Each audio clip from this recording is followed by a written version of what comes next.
In the beginning, before the first whispers of civilization caressed the shores of the world, there existed a vast, uncharted expanse of water, shimmering under the gaze of the sun. This was the realm of Poseidon, the mighty god of the seas, whose dominion stretched from the deepest ocean trenches to the sunlit waves that danced upon the surface. He was a figure of both awe and terror, his presence felt in every swell of the tide and every gust of salt-laden wind. To sailors and fishermen, he was a deity whose favor was essential for survival, yet his temperament was as unpredictable as the ocean itself. Poseidon was not merely a god of the waters. He was a protector, a guide, and at times a vengeful force. His character was a tapestry woven from threads of benevolence and fury, a reflection of the sea's dual nature. Fishermen would rise before dawn, their nets and lines ready, whispering prayers to him as they set out on their boats. They would speak his name with reverence, invoking his blessings for bountiful catches and safe passage. To them, Poseidon was a guardian, a benevolent spirit who could fill their nets with fish or calm the storms that threatened to capsize their small vessels. Yet even the most devoted of his followers understood the precariousness of their relationship with him. Poseidon was quick to anger, and the slightest offense could provoke his wrath. A sailor who neglected the proper offerings or a fisherman who dared to overfish his waters could find themselves at the mercy of monstrous waves and howling winds. Tales of ships swallowed whole by the sea, of fishermen lost to storms, were common among coastal communities. These stories served as both cautionary tales and reminders of the god's immense power. One such tale began with a young fisherman named Thales, who lived in a small village perched upon the cliffs overlooking the Aegean Sea. Thales was known for his skill and determination, but he also harbored a reckless spirit. He often pushed the boundaries, venturing farther into the sea than his fellow fishermen dared. He believed that with enough courage and skill, he could outsmart the ocean and its god. His father, a seasoned fisherman, warned him of the dangers that lay beyond the familiar waters.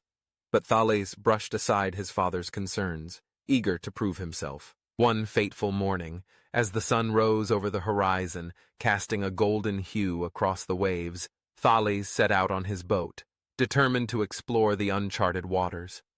He had heard whispers of a hidden cove, a place where the fish were said to be abundant, where the sea was calm and inviting. Ignoring the ominous clouds gathering in the distance, he sailed forth, his heart filled with excitement and ambition. As he ventured deeper into the sea, the waters began to change. The gentle lapping of waves turned into a restless swell, and the wind picked up, carrying with it the scent of rain and salt. Thales, undeterred, cast his nets, hoping to catch enough fish to make his name known throughout the village. Hours passed, and the sky darkened, but his nets remained empty. Frustration gnawed at him, and he cast his gaze toward the horizon, where the clouds churned ominously. It was then that he heard a voice, deep and resonant, echoing through the waves. "Fisherman, why do you disturb my waters?" The voice was like thunder, and Thales felt a chill run down his spine. It was Poseidon, the god of the sea, awakened by the young man's audacity. Thales, realizing the gravity of his situation, fell to his knees in his small boat, trembling. "Great Poseidon, I seek only to provide for my family," he pleaded, his voice barely rising above the roar of the ocean. But Poseidon was not easily appeased. "You venture into my domain without offering respect or gratitude. You think you can take from the sea without consequence?" The waves began to rise, crashing against the sides of Thales's boat, threatening to overturn it. The young fisherman's heart raced as he realized the storm was not merely a natural occurrence, but a manifestation of Poseidon's fury. In that moment of desperation, Thales remembered the tales of his ancestors, the rituals and offerings made to the god of the sea.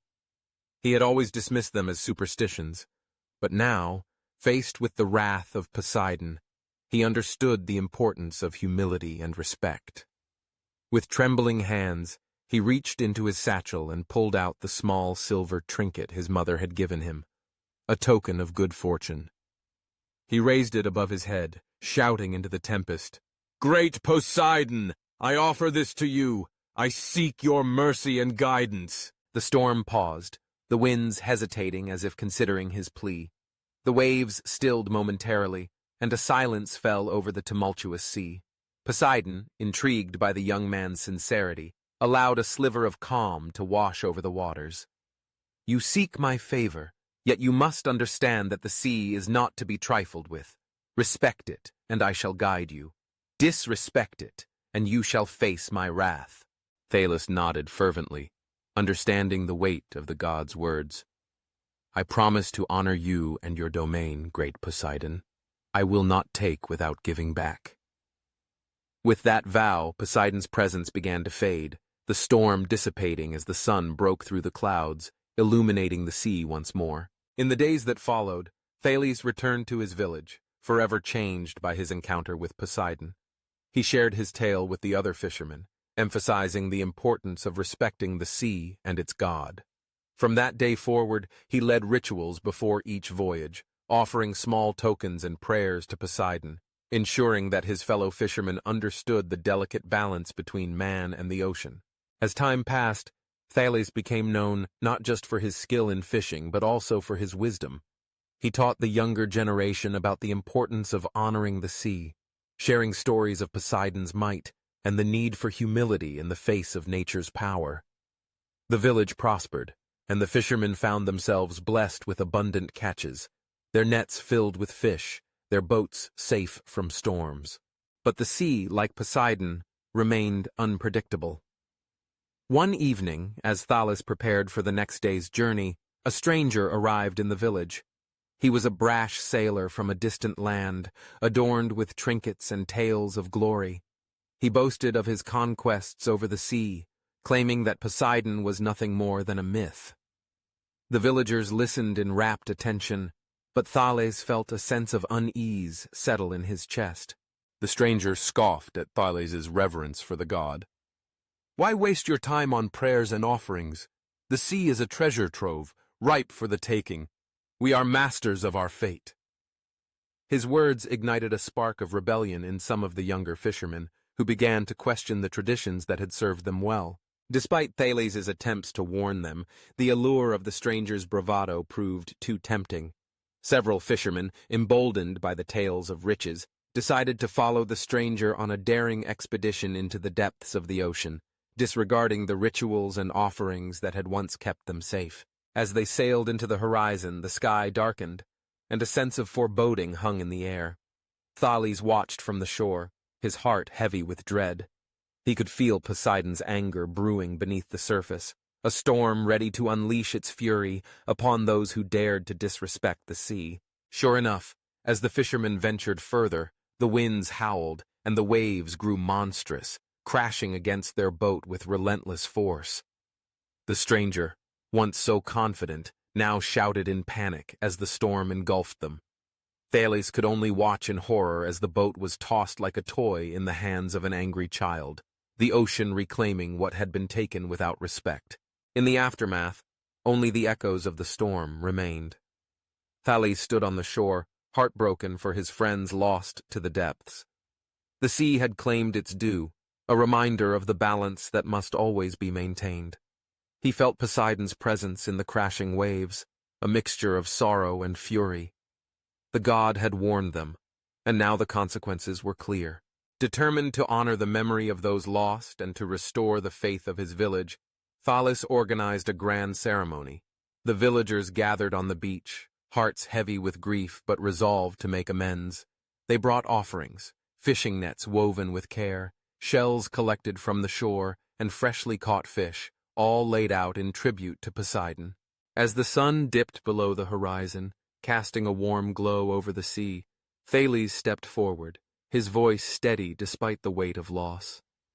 "Great Poseidon, we come before you in humility.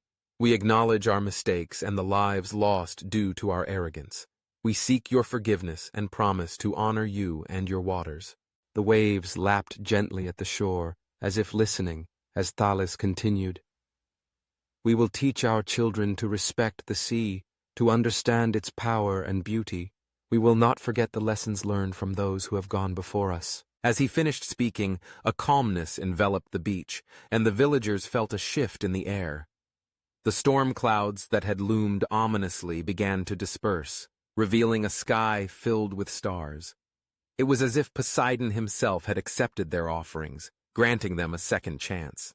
In the days that followed, the village slowly healed from its losses. The fishermen returned to the sea, not just as hunters, but as stewards of the waters. They shared stories of Poseidon's might, teaching the younger generation the importance of respect and gratitude. The rituals became a part of their daily lives, a way to honor the god who held their fates in his hands. Thales, now a leader among his people, continued to advocate for the balance between man and nature. He often ventured out to sea, casting his nets with reverence, always mindful of the lessons learned. Each catch was a gift from Poseidon, and he treated it as such, ensuring that the bounty was shared with the village and the sea alike. As years turned into decades, the village flourished. The fishermen thrived, their nets filled with fish, their boats safe from storms. They became known as the guardians of the sea, respected by neighboring villages for their wisdom and reverence. Thales' story became a legend, a tale of humility and respect that echoed through generations.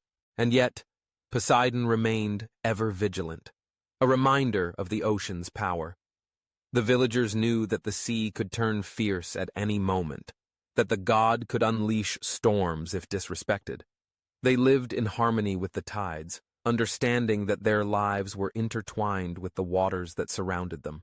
Poseidon's character, a blend of benevolence and fury, continued to shape their existence. He was a god to be revered, a force to be respected.